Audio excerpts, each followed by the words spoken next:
معنيه دي قف المدوي دتك بختيان نصيب ميه قف لسoo bartay xil soo qabtay mansab dawlad soo shaqeeyay wuxuu guday wuxuu galay la garanayo maanta waad akhri waad taqaanaa waxaad ila soo xulidad ila soo hadashay waa aqoon aad leedahay ilaa maalintii damac buu waxbuu la yimi gudoomiye baarlamaan buu noqday hogaamiye xusbi buu noqday urur buu samaystay xusbi buu noqday xusbul mucaaridkii ugu weynaa buu noqday اللهم صل على حكم كيف كقوليست حكومة ده لفتجيدنا دي وقتي مقارنة أيده لفتجيدا لقول دليل الله إلى هذا معارضات دي وحاسي قصة ما يصيدنا رنتي ده ما أركها يوم مركها عاشقين العاشقي أما قف العاشقي دي متشريسو وحلوك العاشقية وحلوك التاجرية مثلات سوق السريان جانس كسياسة مستقبل مدحون سدوا كلام وقنايو وسيدا ودتك وحد حتو وهو يصير كما يحتو يده حسبي كا اسنا امك waxa galay saaxiibkay Umar Sayid oo isaguna bal halka iyo positionka iyo mansabka uu helo isagana qiimeyn ayaa runtii dee la saari doona waxa ugu tala galay weelkan la igu doortay weel ka weyn kursi ka weyn ina aan socdade rinjiga la mariyay waa color u gaara oo area u gaara lightka wajahada ardisaba dhirta iyo lightka dhadaara lagu xuray waa leeyahay u gaara maxay dawladdu samaysay in structure bay dadkii shacabka siisa kulantaa boonda wadayaal idilhaantiinba meel walba naga daawanaysaan halkani waa xarunta Shaahi TV oo ku leeyahay magaalada Hargeysa maantana waxa noo martay agaasimihii hore ee wasaaradda arrimaha gudaha sidoo kale ka soo maamulay wasaaradda warfaafinta Soomaaliland agaasimo ka soo noqday imikana aan musharax u taagan doorashada golaha wakiilada Soomaaliland Maxamed Yuusuf maxaad soo dhaweynaa marka hore ku soo dhaw Shaahi TV aad iyo aad baad mahadsantahay Axmed Daahir waana dhowhay waan ka mahad celinaya way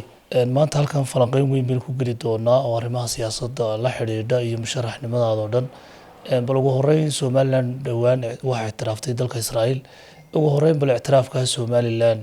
ka musharax ahaan iyo ka siyaasi ahaan sida kula muuqdo bismillaahir rahmaanir rahiim marka hore aad iyo aad baan shacabka reer Soomaaliland guud ahaan madaxiyo runtii iyo mas'uuliyiin iyo shacbiga reer Soomaaliland guud ahaanba waan salaamayaa mar labaadka kulli qof kasta oo muwaadin ah oo reer Soomaaliland ah dareenka aqoonsiga Soomaaliland qof kasta oo reer Soomaaliland marka si guud waa soo dhaweeyay dareen runtii aan ku wada farxanay oo shacabku u dabaaldegay oo shacabku u riyaaqay ayay runtii noqotay haday noqoto siyaasiyiinta haday noqoto runtii aqoonyahanka iyo qof kasta oo muwaadin ah oo ku abtirsada Soomaaliland waa lagu farxay xukuumadda maanta talada dalka haysana waa lagu bogaadiyay annaguna farxadda iyo dabaaldega iyo rareynta iyo wax kasta oo Soomaaliland u kordhay in lagu farxo runtii de waxa wadaniyada ku faraysa waajibaadka iyo mas'uuliyadda uu dalkaagu kugu leeyahay baa runtii ku faraysa marka aqoonsiga Soomaaliland runtii waan ku wada faraxsanahay waxaad moodaa laakiin ku faraxsiyaanaashiyahaasi iyada laftigeedu inuu abuuray cadaawad farabadan ama unugyo farabadan oo hurday oo cadawga Soomaaliland oo wadamo farabadan oo qaar aynu jaarnahay iyo runtii qaar kale oo mandaqada iyo regionkaba ku yaalana runtii inuu ka nixiyay baad runtii aad moodaa marka hadda wax kasta oo qofka u soo kordha iyo wax kasta oo qaranka u soo kordha wax kasta oo bilaadankan ilaahay dabciga soo abuuray u soo kordhaba runtii de farxadna waa keenaya naxdin iyo dadka naxana runtii waa yeelanaya laakiin shacab ahaan iyo dawlad ahaan waxaynu u baahanahay qaabkii aynu xijisan lahayn guusha u ilaashan lahayn dalal kale iyo runtii dawladana lagu garabsiin lahaa sidii ay dawlado kale iyo dalal kale aqoonsiga runtii ay inoo soo kori lahaayeen Axmed Daahirow cadawga Soomaaliland marba maraaxil kala duwan buu leeyahay marba wajiyo kala duwan iyo kalare kala duwan iyo muuqaalo kala duwan buu runtii de sameynaya waxa ugu horeeya oo markii hore cadawgeenu ahaa aynu u naqaanay wadanka koonfurta Soomaaliya ee magaaladiisa Muqdisho ay tahay ayaa runtii dee arrimaha siyaasadda aynu isku haynay laakiin maanta wadano waaweyn oo saameyn weyn kula regionkan ayaa runtii soo beeray markaa kolley dadkeena reer somalilan feejignaan iyo dareen taagan ayaa runtii dee laga rabaa shacabkeennu doorashooyinkii dhaweyto ka hor aada iyo aad bay u kala qaybsanaayeen aada iyo aad baynu u kala fogaanay aada iyo aad baa runtii frictionka inaga dhexdeena gudaheennu oo runtii u badnaa laakiin doorashadii kadib waxaad moodaa in qulubta iyo isku furnaantu ay runtii ay isku timi markay doorashada dal ka dhacday haddana kadib ictiraafku yimi waxaad moodaa in iyaduna runtii ay intaa marba maray kasii dambeysa ay sii kordhiso waxaana keenaya oo arrintaa keenaya in laysku furnaado in laysjeclaado in la midoobo in la midoobo mar kasta waxa inaga inagu kalifa caqliga muqdisho yaala ama dhawaaqa mar kasta xamar runtii ka soo yeeraya waa dhawaaqina mideeya waa dhawaaq aynu mar kasta aanu jecelahay inuu dadka qaar baa dhibsadee anigu waaban jeclaystaayo waxaan arkaaba ha dhawaaqaan marka hadallada fiqi iyo inta la caqliga ah runtii ka soo yeeraysa somalilan waxbay taraan waxba ma yeelaan midnimadeennay kordhisaa qulubta jacaylka somalilan bay kordhisaa qulubahay sifaysaa runtii markaa aada iyo aad baan runtii dee anigu leeyahay dee aada iyo aad baan runtii anigu mar kasta aan u jeclaystaayo waxaan ogahay waxa somalilan gudaheeda oo ka tarayo way somalilan lafteeda marka imika gudaheeda la joogo waxaanu arkaynaa somalilan waxa la yidhaha waa dal dimuqraadiya doorashooyin ka dhacaan nabdoon dadku ay si xora u hadlaan ra'yi dhiibashadoo kale ay ka tahay magaranaysaa wax dee xor oo saxa haddana in badan waxaynu aragnaa inaan haddana dimuqraadiyaddii somalilan aanay ku dhaqmin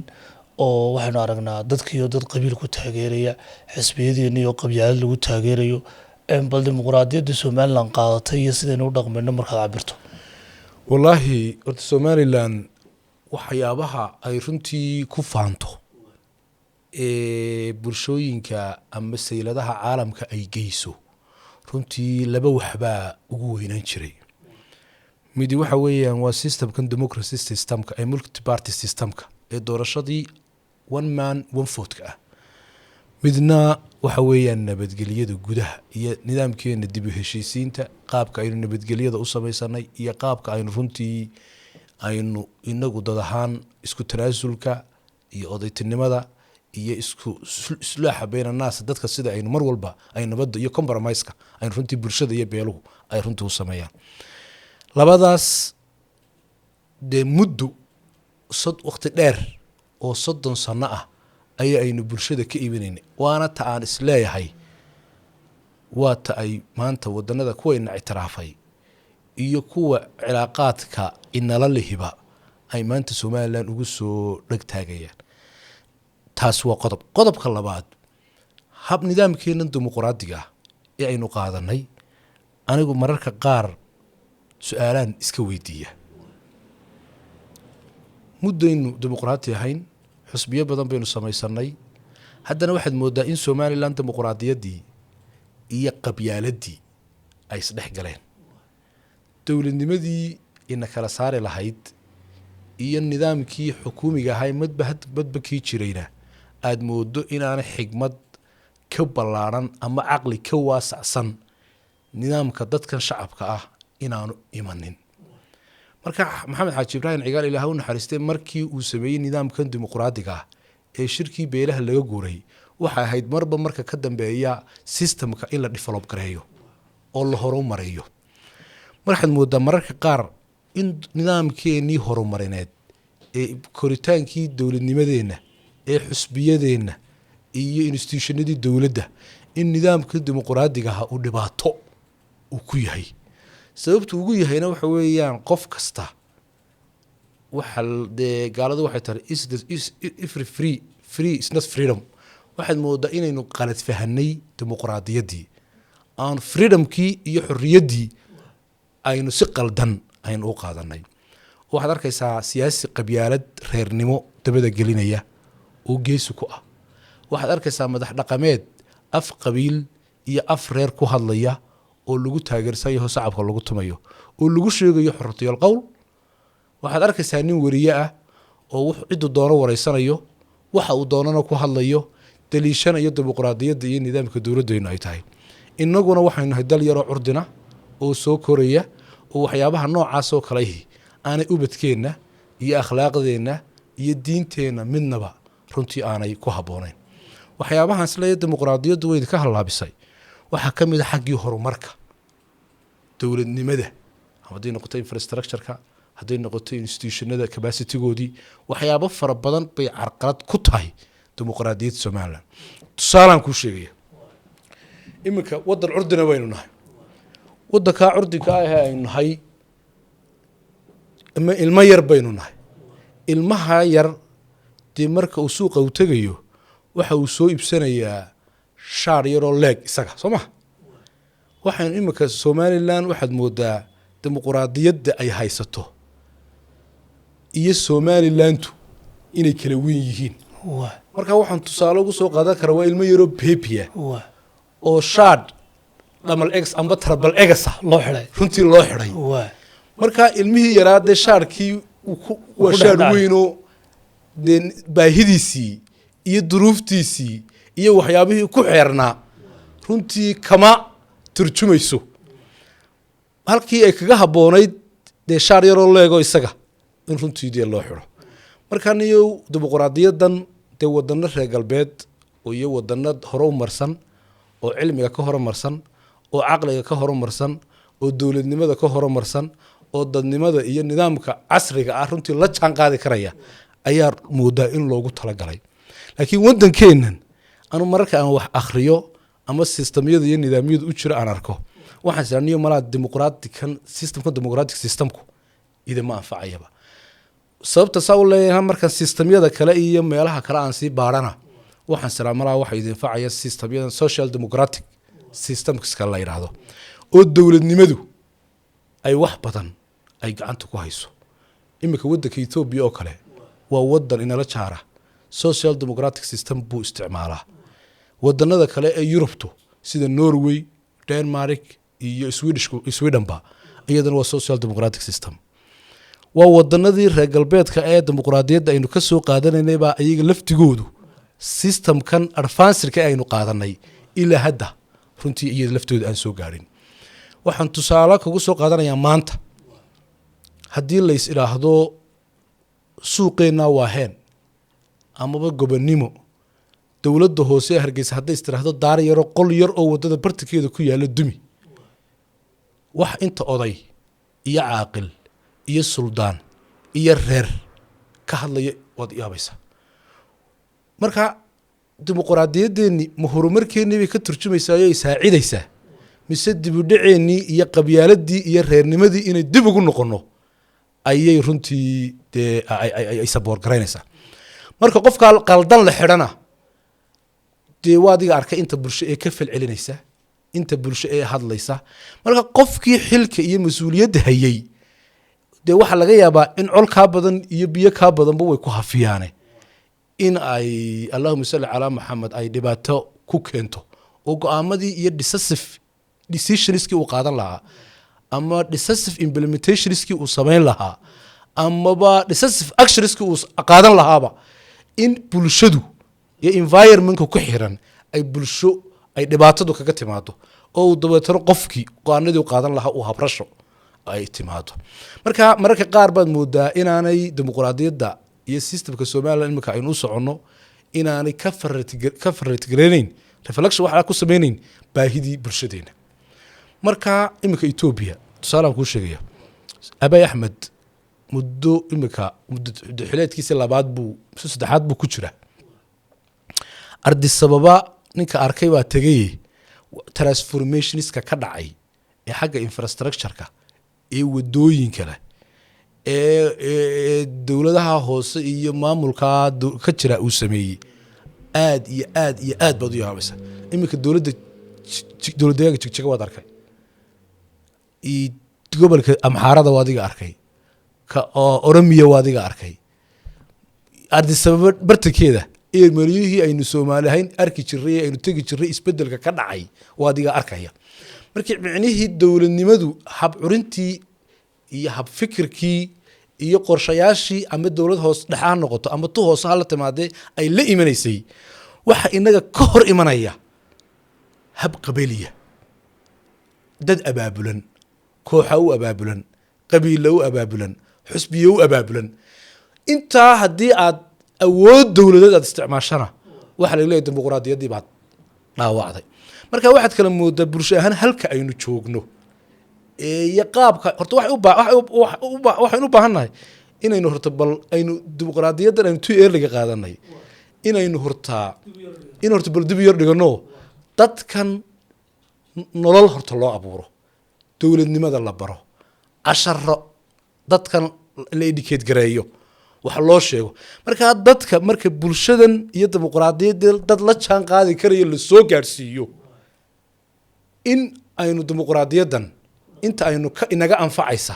horta bal aynu ku dhaqano laakiin nin aan wuxuu ku qadeeyaba haysan shaqo haysan marka istiraasha shaqo u abuur waxa laga yaabaa inuu qabiil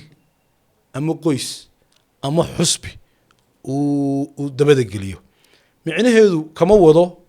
oo malihi systemkan aynu dictatorship abuurno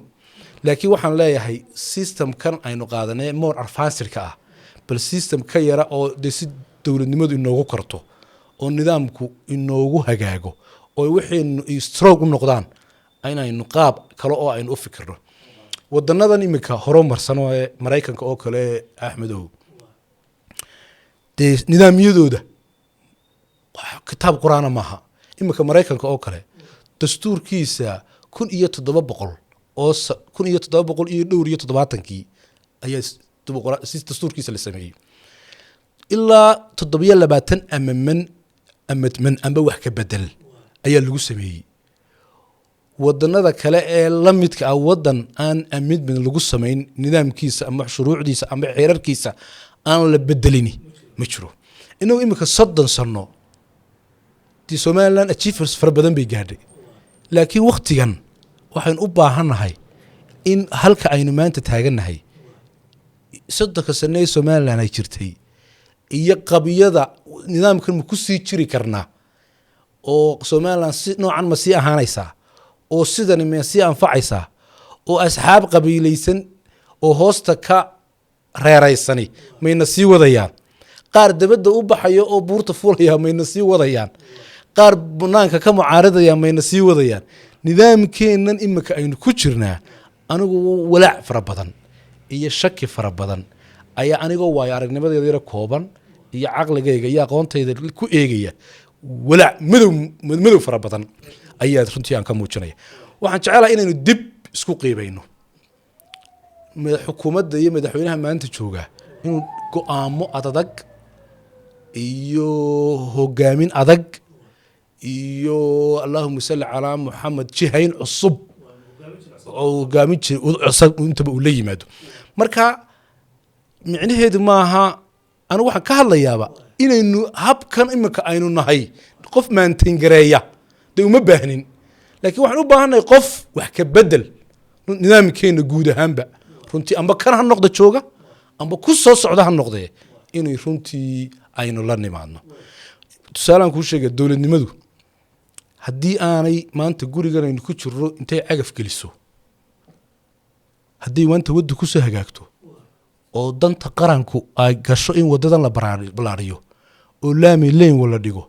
oo quruxdii qaranku ku jirto oo kii degmadii ku jirto oo horumarkii dalku ku jiro haddaynan maanta albaabka amba 2 mitir oo kamid intiin la dumiyo qofkii lahaana lacagtiisa loo celin karaynin dawladnimadanu sheeganayna maxay tahay ilaahay baan ku dhariyo 30 sano maanta imika Addis Ababa mar labaad waan ku celinayaa markaad imika bari dhawaan dhawitaan Addis Ababa kaymi hudheel la saaray Maariyan digi jiro weligay ku digi jiray markii uu gaarigu i hor dhigay waan garan waayay wallahi in Axmed Daahir Obeyn ku sheegay inuu hudheelkii yahay iyo in kale sababta wax maaha gabiga wadadii qaabkii ay u samaysnayd waa laga bedelay hudheelada sakadii dhameydaan qaanay colorskii hudheelku laha wajahada colorsku midamida ayaa gabiga wajahadii sakadii la wada mariyay muraayadaha classiska wajahada hore mid isku mid ah la geliyay rinjiga la mariyay waa color u gaara oo area u gaara lightka wajahada ardisaba dhirta iyo lightka dhadaara lagu xuray waa light u gaara maxay dawladdu sameysay in structure bay dadkii shacabka siisa umay kala yaxan waxay sameysay laamidii waxay sameysay pedestriankii halkii ay dadku lugeynayeen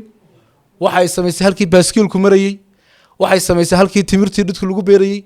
horta dawladnimada aynu doonaynaa waa tan nooca transformation u sameyn karta laakiin dawladnimada aynu doonaynaa ma aha ta maanta suuqa qolka yar bartanka gobonimo bartankiisa ku yaala iyo ka waaheen ku yaala iyo ka wadada gurigeyga tagta markaan 2 mitir gale aan la dumin karaynin ee burarka iyo Allahumma salli ala Muhammad qoryaha qabiilkayga iyo reerkaygu ay soo qaadanayaan marka waxaan u baahanahay dawladnimadu inay dadka bulshadana kalsooni hogaamiyuhu la yimaado bulshadana kalsooni ay ku abuurto qabyaalada iyo eexdana aynu ka karno reernimada aynu ka karno dawladnimo insurance-keen u weyni inay dawladnimada runtii ay noqdo also another give you an example kan ku siinaya imika systemka executive-ka haddaad u fiirsato ama madaxweynaha xafiiskiisa kalaba tusaale ahaan imika waxa laga yaabaa shaqadii Maxamed Xaaji Ibrahim Cigaal uu dalkan u qabtay iyo shaqada uu Maxamed Cabdiraxmaan Cirahaya inay isku mid tahay tusaale ahaan Maxamed Xaaji Ibrahim Cigaal dalka hubka dhigis buu ku sameeyay Soomaaliya Soomaa hadde dalka hubka dhigis buu ku sameeyay beelihii buu hubkii ka dhigay stadiumkii baa lagu soo xareeyay Cabdiraxmaan muxuu sameeyay ciidamada madaxda u qaramay Soomaa miyaana isku shaqo ahayn miyaana jugjug meeshaada joog ahayn xafiis kasta oo dawladeed waa la mid waxa laga yaabaa Muuse Biixi Cabdi madaxweynaha qaranka shaqadii wasaaradda arrimaha markuu wasiirka arrimaha gudaha uu qabtay 2 beelood u heshiisiyay amba saylac buu ku heshiisiyay furiga daawanisay maanta Cabdulla Sadeer maanu dib u heshiisin marka miyaa imisa sana u dhaxeeya muddo badan baa u dhaxaysa Soomaa inaynu korno oo aynu soconno oo Muuse Biixina nabadayn ka shaqeeyo Cabdulla Sadeerna caafimaadka iyo waxbarashada iyo biyaha iyo nolosha iyo saldhiga iyo tuuga xarigiisa ka shaqeeyo Soomaa dalkeenu daynu hore u socdo Soomaa horta waxaad moodaa Soomaaliland inay noqotay grand warta wareegaysa marka nidaamka dimuqraadiyadda systemka ilaa payskiisa la saxana horta waxa la waxay noo hagaagaya horta ma jiraan marka waxaynu u baahanahay niyow 30 iyo dhowr iyo 30 sano dabadeed inay Soomaaliland dib isku qiimayso micnaheedu kama wado aynu shirbeelaadkii aynu dib ugu noqono waxaan aynu haysano ee asxaabteena qaranka ah iyo dastuurkeena iyo xeerarkeenan ee aynu soo koobi garaysanay aynu dib u qiimeynayna way xisbiyada mucaaradka Soomaaliland ee hadda jira markaad adigu ku eegto bal aragtidaada ka siyaasi ahaan dad badan waxay leeyihiin imika doorkii mucaaradnimada ee la doonayay inay qaataan xisbiyada mucaaradka Soomaaliland ma qaataan adigu bal aragtidaa ka waran xisbiyada mucaaradka wallahi hortaniyo doorashaynu ka soo baxnay sanad iyo 7 bilood bay xukuumadan maanta jirtaa joogtay in xusbigii talada hayay ee dalka weeyaan xusbina waa xusbi imika urur runtii de ka soo baxay xusbigii kulmiye ee xusbigii de muddada dheer aan la soo shaqeeyay xukuumadihiisa ka tirsanaa waxa khilaaf yar baa runtii de iska jira Axmed Daahir oo de cunsur arafka lama dhowray wad ogtahay xaaladiisa xusbiga ka ahna de waa xusbi aynu u cudur daari karro oo isaguna imika cusub walow aan imika dardartiisu iyo mucaaradnimadiisu aanay runtii sahlanaynba marka xilli aynu xusbiyada mucaaradka ah aynu gaabis ku tilmaano weli may gaarin laakiin waxa la joogaa fiktii iyo fagaarihii raggu ay ku kala bixi laayeen waxana uu mucaarad ku noqon lahaa waxana uu muxaafid ku noqon lahaa intii hore dhan dadka siyaasadda de qiimeeyay way cudur daarayeen laakiin maanta dariiqii lagu kala beynayay ay taagantahay wala la kala bayri doona mucaaradii muxaafid oo la kala bixi doona insha Allah markay waqtigeeda gaadho way imika waxyaabaha aadka u muhiimka waxa kamid ah in dawladii oo kale lafteedu markay doorkeeda iyadu qaato ay xisbiyada mucaaradku aanay waxba wax weyn ka hadlaynin aanay dawladii oo kale u jawaabaynin aanay waxyaabaha khaldan sheegaynin goorma ilaa intee bay qaadan kartaa baad umalaysaa xisbiyada mucaaradka si aabsanaadaan والله دي أنا وحسبية معارض كاي مكان دليل أن هل كان أوجهيه وأن أسوي شيء دينية مشرته وأنا يوم كله حسبي كان كهندي حكومة ده أنا بوحكي صار لسه حسبي كان هو حسبي تلاد اللي جلو ورجعي اللي جا جولستيو أنتوا سوق جبجين يسجل لفتيسو وقت بيجوا بهانت يعذر دار كاننا لفتيسو ده الرمي ووينه مسيريا وما أنت اللي جو كلا بايرو أو ووين ما يمنين الرد هاي مكا ما أنت اللي جو كلا أرتدي هي أيام وين إما كان إفعال معارض ودوام مغضايو رنتي دوا دركيسا marka in adeer anigu xusbiyada mucaaradka aan dhaleeli maayo xukuumadda laftigeeduna de waqti ma garanaysaa iyada laftigeeda lagu dhaleelo la yiraahdo mucaaradadii waxaas ku sameysay iyaduna runtii de ma arkayo marka laakiin haddii mucaaradada Axmed Daahir uu doonayso waqtigeeda waa iska imanaysaa insha Allah way adigu marka siyaasadda la eego bal imika maadaama aad ka mid ahayd mas'uuliyiintii Muuse Biixi la soo shaqeeyay madaxweynihii hore ee Somaliland bal ilaa hadda hogaaminta waddanka sidaad aragtay anigu wallahi hogaaminta waddanka wax xukuumadan lagu dhaleeli karaana runtii waa jiraan wax lagu amaanayo oo lagu bogaadinayaana runtii de waa jiraan waxyaabaha de itraafka kowka ah oo Cabdiraxmaan arrimaha xagga Fooriyaanka de runtii iyo siyaasadda guud ee wasaaradda arrimaha dibadda runtii qodobo de lagu amaani karo oo lagu bogaadin karo runtii waa jiraan waxyaabo fara badan oo adeegi bulshada ah oo xaggii wax qabadka ah oo gudaha ah oo lagu dhaleeli karaana iyaduna runtii de waa imaad oo muuqdaana waa jiraan marka maalinteedii waqtigeeda ayaan ku hadlaynaa insha Allah way waxa jira imika siyaasiyiin badan oo Soomaaliland in badan soo hogaaminayo xisbiyada mar kulmiye ku jiray mar wadani ku jiray mar xisbigii u codeeyay Injineer Faysal Cali Waraabe ku jiray dadka Soomaaliland tusaale ahaan aad bay u dhibsadeen inay marba xisbi ka soo muuqdaan mar kulmiye ka soo muuqdaan mar wadani ka soo muuqdaan mar ka soo muuqdaan bal ka waran siyaasiyiinta iyagu guurguuraya marba xisbi ku biiraya wallahi Soomaalidu waxay tiraahdaa geel dhaafay geeda la'aan micnihii waxaan ka wadaa ragga siyaasiyiintu horta raggu days kuma jiro nin damac baa wada oo waxa laga yaabaa siyaasaddiisa iyo aragtidiisa iyo fikirkii uu aaminsanaa inuu xusbigan uu ka dhaxarki waayey ragga qaarna dee hunguri ayaa laftigooda laga yaabaa ayaa wada marka ilaa hadda inoomay kala caad bixin inoomana kala muuqdaan waqtigaana dee wax walba go-aamiyo oo qaabeeyo oo qorsheeyo oo sheega qofka bini'aadankaana waxa ugu weyn ee ugu sharaf badan qofku marka uu naftiisa horta isyaqiinsado wuxuu yidhi nabiga xadiis baa haydba karama allaahu qadara nafsiisa xadiis baa mar qofku waxa ugu weynee allaha u naxariista nin naftiisa qiimeeya oo aqoonsada qiimaha ay leedahay micnihii waxaan ka wadaa dadka qaarna waa dad naftigooda qiimaha iyo qofnimadiisa iyo wuxuu geyn karo iyo waxa uu qaban karo iyo waxa uu ku fiican yahay iyo wuxuu ku fiican yahay yaqaana ninna waa wixii ninkii wuxuu wala la soo qaadaba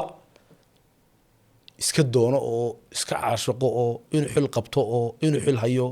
raguna waa laba uno ninna waa xilku ninna waa nin sidiisa unina horena waanu sheegay ninna waa xilku ninoo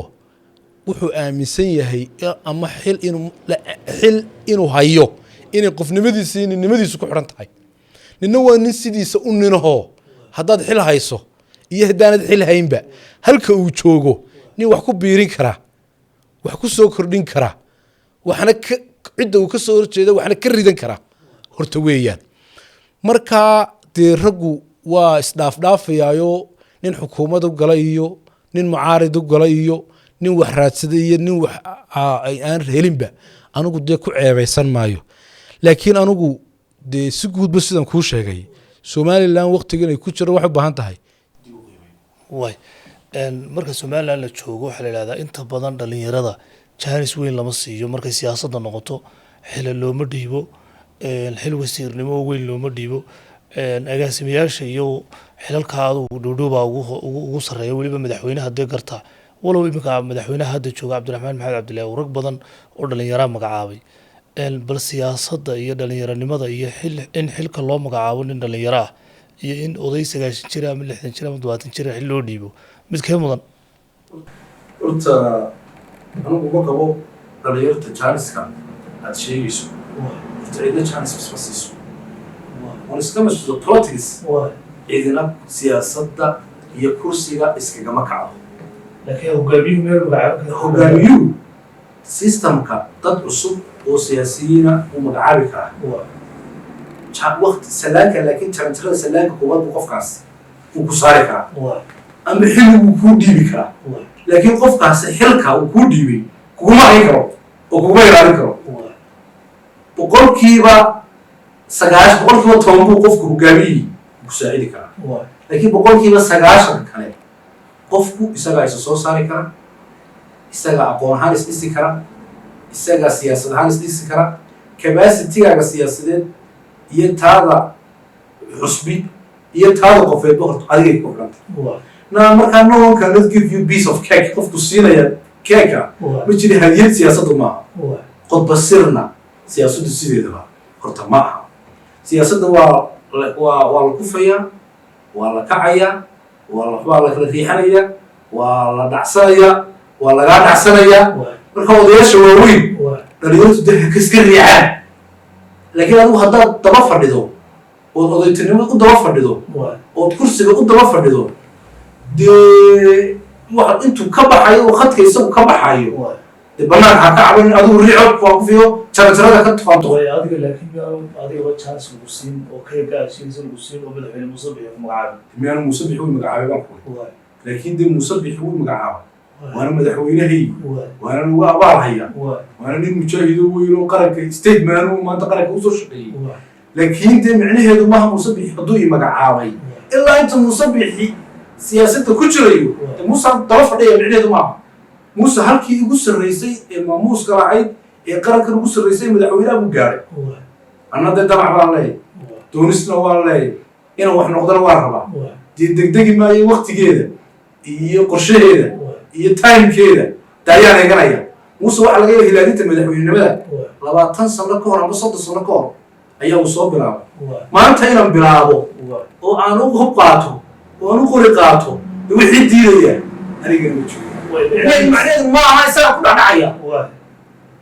waana ka abaal ka dhacaya micnaheedu ma aha allahumma salli calaa maxamed laakiin waxaan kuu sheegayaa qof waliba maalin horena waan ku sheegay waraysi horena waan ku sheegay waxaa la shimbirtu waxay ku duushaa baalasheeda qofka bini-aadamkiina waxa uu duula hankiisa markaa nin duula iyo nin gurgurta iyo nin allahumma salli calaa socdaba nin walba waa intuu isagu haddii aan qofkii tusaale ahaan aan chance bala siinin oo madaxweyne waddanka haystay aan dhalinyarada magacaabin sidee uu qofku duulayaa oo ay u noqonayaa ama isu soo saaraya imise inuu public figure ahoo la yaqaano oo aan hal madaxweyne oo magacaabin baa maanta Somaliland ku jira madaxtinimada maqalinka madaxweynuhunba miyaan la isdooranin miyaan dadku shacabku dadka dooranin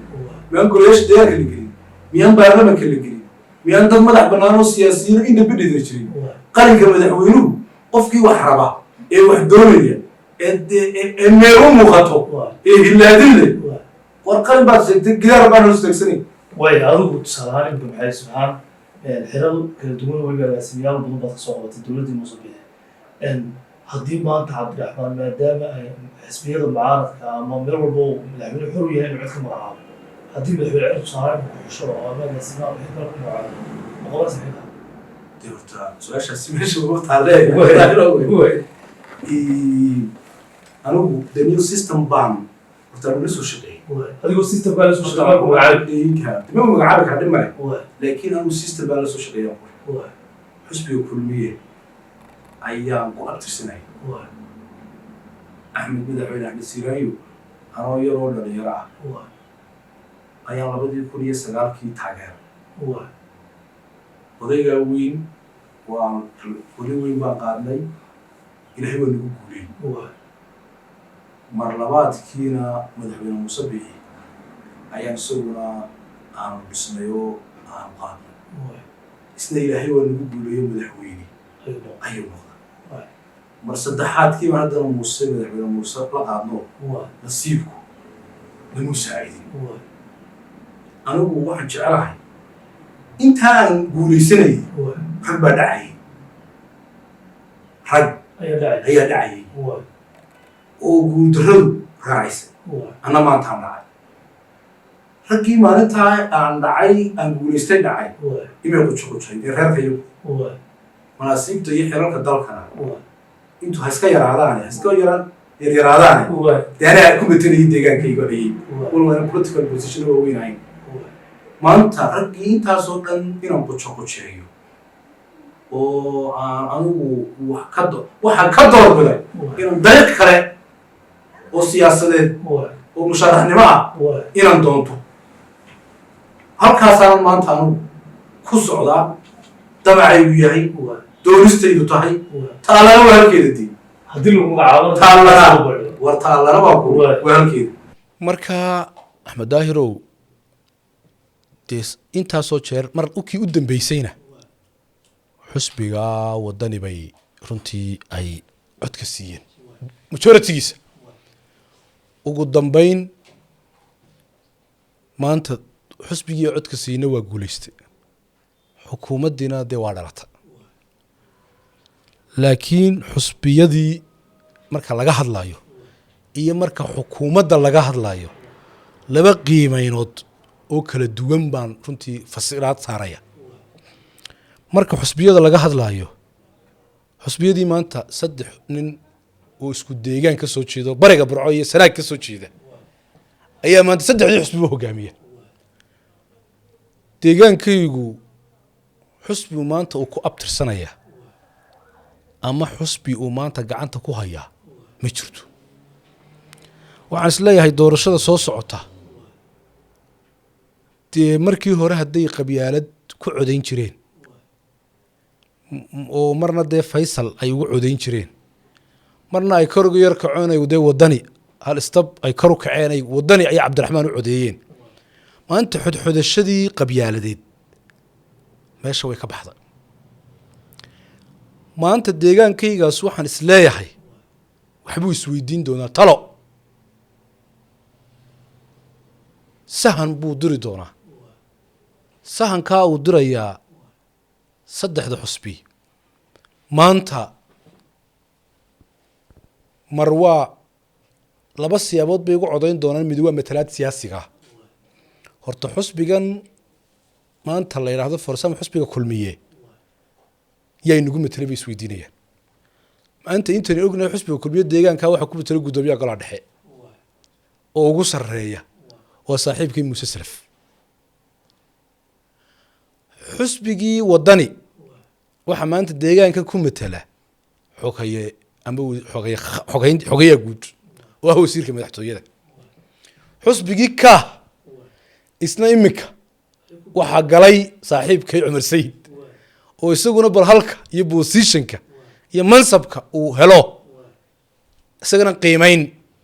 ayaa runtii dee la saari doona waxa kaloo marka inta laga tala matalaada xusbiyada ragga maanta front line-ka siyaasadeed ku jira xusbi shirweynayaasha soo socda taytalada ay fariistaan ayaa horta deegaanku maanta indhihiisu wax ku eegaya wax ku qiimeynaya waa talabaade marba dee xusbiga caqligooda baahi la hadla maanta dadku wax qabyaaladii waa laga koray marba maskaxdaada waxa ay dareemayso cidda xantaysa ee xoqda cidda halkaa ka hadasha ayaa maanta deegaankaasi codkiisu iyo cududiisu iyo caqligiisu iyo dhaqaalihiisu uu isugu tegi doonaa markaa caashaqii nin la caashaqayey ama qof la caashaqayey dee ma jirayso waxaa lagu kala caashaqayaa waxaa lagu kala taageerayaa matalaada siday u kala sarreeyaan jaaniska siyaasadda mustaqbal madaxweyne siduu uga kala muuqanayo sida uu dadka u xidxito siduu dadka u ixtiraamo siduu isagu saameyntiisa u yeesho siduu u dhex galo taariikh ahaan laftigeeduna waa arrin go-aamin doonta oo iyaduna qayb runtii ka miqon doonta saddexdan hogaamiye xidhiidhada laftigooda ay la sameeyaanna iyaduna waa qayb ka noqon doonta xukuumadduna de iyada laftigeeduna waa gaaro iyaduna meel bay runtii joogtaa marka horta taasi inaadeer waa taasoo dee waxaan kuu sheegayaa un caashaq iyo jacayl iyo qabyaaladii inay meesha ka baxday dan inuu reerku guurayo way adiga siyaasadaada ugu dambeyn musharax baa tahay golaha wakiilada somalilan dad badani waxay arkaan iminka xildhibaanadii golaha wakiilada somalilan oo iyaga laftoodu weli iska jooga meeshan waxyaa qabad badan dadkii u qaban adigu maxamed ahaan maxaad kaga duwantahay kuwa iminka xildhibaanada ee dadka ka cabanaya deegaankaasi maxaad ku celisay markaad halkaasi wallaahi waa laba su-aalood oo is saaraan maxaad kaga duwan tahay iyo maxaad ku celisay waxaan isleeyahay labadaa haddaanan ka jawaabi karayn bulshada mabaan hor imaadeen cidna maan weydiisteen ismanaan soo dhibeen kalsooni baan ku qabaa jawaabtoodii baan hayaa qofka markiisa horena reerku soo qabtay oo uu reerku kursiga u gartay oo siyaasaddu ay markaa ugu horreysay marka uu kursiga ka tagana ay siyaasad ugu dambayso horta anu qofkaa meeyi haddaan kursigan maanta reerku ii doorto waxaan ugu talagalay weelkaa laygu doortay weel ka weyn kursi ka weyn inaan aan socdo dee ama aan keeno amba hayla keenaane dee inaan qof fishan leh oo wax raba oo siyaasaddii mustaqbal ka raba ayaan tusaalaan ku soo qaadanaya xildhibaanadii 2025 la doortay baan ku sheegaya imika imisaad ka taqaana Axmed Daahiro 82 qaarna ilaa hadda waa siyaasiyiin oo saaxadda siyaasadda Soomaaliland rool weyn bay ka ciyaaraan qaarna maalintii ay waqtigu ka dhamaaday ayay noogu dambeysay Cabdiraxmaan Iraan madaxweynaha 2005 baynu baranay soo ma ahayn nin qurba jooga oo Finland ka yimi oo xisbiga u cid ka tirsan buu ahaa ilaa maalintii damac buu waxbuu la yimi gudoomiye baarlamaan buu noqday hogaamiye xisbi buu noqday urur buu samaystay xisbi buu noqday xisbul mucaaridkii ugu weynaa buu noqday allahumma salli ala xukunkii buu ku guuleystay tusaalaha labaad duuroo kale lamid buu ahaa sooma waa nin weyn oo maanta siyaasi loo yaqaano cali mareexaan oo kale qaarna magacyadooda ma naqaano micnihii qofku waxa uu noqonayo isaga xumaantiisa wanaagiisa siyaasaddiisa beejka halkuu ka galaya isagay u taallaa isagaa dooranaya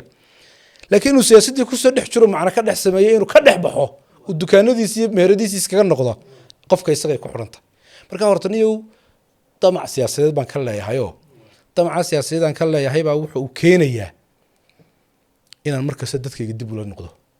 inaan mar walba dadkayga la noolaado inaan mar walba deegaankayga la joogo inaan mar walba waxay tabayaan iyo waxay dareemayaan aan la dareemo aan la joogo taas waa qodob qof cusubna horta ma yihi macnihii dee qof meel madow dadku bakhtiyaa nasiib ma yihi qof la soo bartay xil soo qabtay mansab dowlad soo shaqeeyey wuxuu gudayay wuxuu gala la garanayo maanta waad akhri waad taqaanaa waxaad ila soo xidhiidhaad ila soo hadashay waa aqoon aad leedahay micnihii waxaan ka wada qofka waxa aad kaga talagelayso iyo qofku waxa uu yahay Soomaalidu maalintii hore waan sheegay waan yiri bariga hore wax loo jeedin waa inta naa ka soo hadha imika nin waa inta xil ka soo hadha ninka shakhsiyadiisa dhabta wax looga marka xil iyo awood iyo dhaqaale uu qofku sirta xumbuur u xiro ninka inta yar ama khadka ka saarta ama dadku u shaqeeyayo dadku macna uga dhex sameeya marka horta qof bika la tijaabinayna meehi taasina waa taa maxaad u qabatay dadkii aan matalayay waxaan gudo iyo waxa aan galo way yaqaanaan isma faaninayo hadday dee constituency-ga deegaanka noqoto walow aan agaasimaba ahaada hadda agaasimo waa shaqaale dowladeed ma tumbuurna wasiir baa ka sarreeya wasiir ku-xigeen maareeye xildhibaan waxaasoo dhan mama gaadhinba intaasoo dhan nolosha meertadeeda waa ii dhiban tahay haddana waxaan is leeyahay maanta dadkii iyo deegaanadii waxaad la hor tagto weji waa baasaboor waa la ilaashadaa markaad siyaasadda ku jirto waad haysaa baan is leeyahay iyagaana sheegi doona